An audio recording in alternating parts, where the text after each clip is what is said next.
Jai Hind viewers,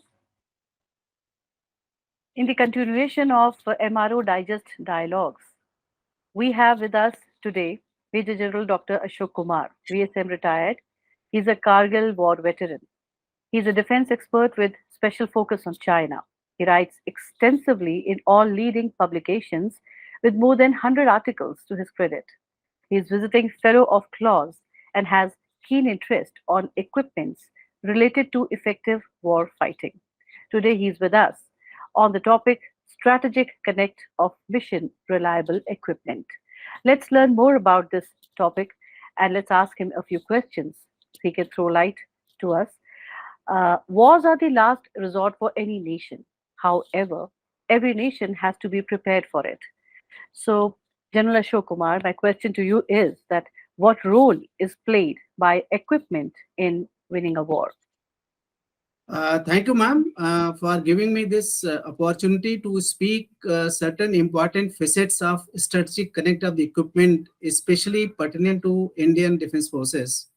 And as against giving a theoretical answer to this question, I would like to draw your attention to the latest Russia-Ukraine war, which is still ongoing.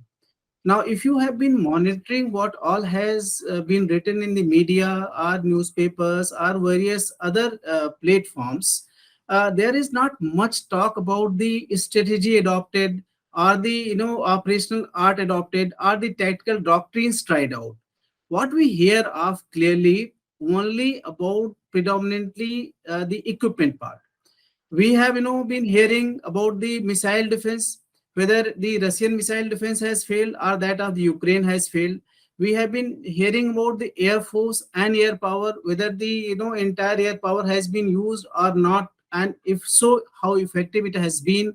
We have been hearing about whether the rockets launched by Russia has been more powerful or the ones of HIMARS category brought in by USA has been more powerful. We have been hearing about the long range artillery, the tanks, the anti tank missiles, soldier fired missiles, drones, and anti drones. And this list can be really endless.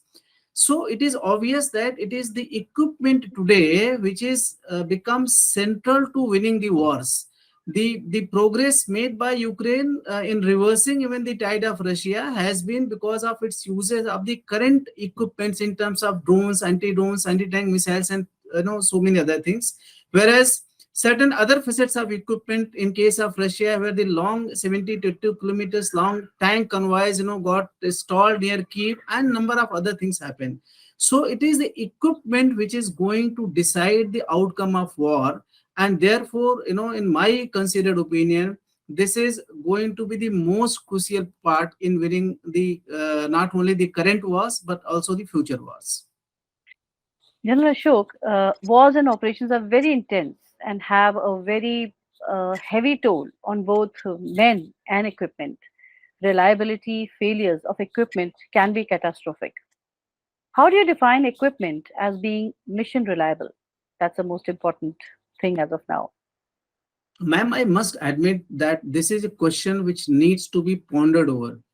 Though in India also, we have some kind of understanding about the mission reliable equipment, but that is in a very generic terms. We normally understand that the equipment which can facilitate completion of mission successfully, that is the mission reliable equipment. But we normally confuse that with the garage availability, that whether the 90% equipment is serviceable or 95% is serviceable. And we haven't had the practice of seeing the equipment whether it is going to run throughout the intended mission. I'll try to elaborate this little further. Let's say in our context we feel that the war with China is going to last within 30 days, 60 days, 90 days. What would be the assessment of the Director General of Military Operations? And in that kind of assessed war period, if a particular weapon is going to fire X number of rounds, let's say suppose we decide the assault rifles are going to fire 10,000 rounds approximately. It is a hypothetical figure. So we haven't had the currently method and mechanism to see whether that particular weapon can really last successfully to the firing of 10,000 rounds or not. So we are not very sure when we launch ourselves into the war whether that particular type of equipment will last us till the end of the mission completion. So and it is also true that we cannot try out 100% equipment to take it to the war fighting conditions, and therefore a middle way has to be found out, wherein a randomly selected equipment piece has to be taken out, and then that equipment out of 100, 200, 500, or 1000, whatever be the lot decided, in that it has to be fired for those 10,000 rounds. It could be different for tanks, different for artillery rounds, different for whatever the assessed parameter has been decided. And then doing that, at least 50% of its assessed capacity, there should be no repeat, no stoppages, and the user to look back towards the maintainer. And balance 50% also should be, if he has to look towards the maintainer, then in a realistic time frame, that is in the battlefield condition time frame, irrespective of the challenges of spare availability or otherwise, the equipment should be able to be brought back into the battle. So that kind of ecosystem has to be evolved, it has to be quantified, and then thereafter the entire effort and equipping and maintaining of the equipment has to be taken in that field. Only then we will be able to equip our armed forces with a mission reliable equipment in all domains. Very correctly put, General Ashok, because I think the reliability of equipment, without that, it is very difficult to actually go ahead, to be very truthful. My third question to you is that is there a need for strategic and operational planners to bring equipment in their core planning? As we all know how important plans are in battles and operations, these form part of the strategy.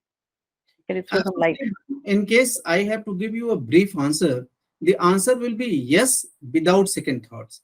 In fact, this is one of the weakest links in our operational philosophy in the country, and it is because of which the equipment has not been able to get the central stage which it operationally deserves. And you would be aware, and some of our listeners will also know, that whenever the attack plans are made, if there is not availability of adequate artillery fire support, the attack plans itself are changed. I think similarly, based on the status of mission reliable equipment, the planners have to decide the area of operations where they have a higher quantum of mission reliable equipment to conduct their offensive operations across the line of actual control, RLC or IB, as the case may be, whether it is China or Pakistan. And also the based on which type of equipment and what quality of equipment they have to decide what kind of weightage to the war fighting they have to do in that particular sector.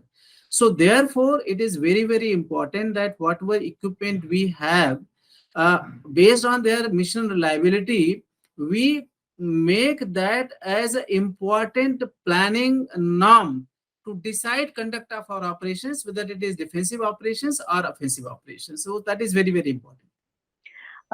Dr. Ashok, General Ashok, sorry. Maintenance, repair, and overhaul of equipment is a standard process followed in all mission critical fields, be in aviation, marine, or land segment. What role can be played by MRO in achieving the mission reliability? Well, ma'am, we are a country who are still trying to get the requisite quantum of equipment in the quantitative domain as well as qualitative domain. While MRO remains a very, very important facet of maintaining high mission reliable equipment, but it is more critical in Indian conditions. The quality of MRO support not only ensures that at the outset or outbreak of war, you have a very, very higher percentage of equipment which is mission reliable, but also at different stages of war, once the war has been joined, the higher quality of MRO and the quality of maintainers, their skill level, the provisioning of spares, and otherwise related wherewithal will ensure that the equipment is repaired and user doesn't suffer in prosecuting the war because of non-availability of the equipment. So MRO can be actually the game changer to my mind, if the war has to be conducted successfully, and we have to go across in a meaningful manner. Given the huge costs and advantages in involving respective skills and strengths available in the private as well as public sector, PPP, that is public private partnership, have become a viable model recently. Is there a case of adopting PPP model towards this? Absolutely. If again I have to repeat my way of answering it in a brief, the answer is yes, yes, and yes Mhm. without any delay. Now, the combat maintainers who are with us, they are very, very critical people who have to be with war fighting equipment in the forward areas. They have to be also entrusted with the task of taking care of our classified equipment because of reasons which are very, very obvious.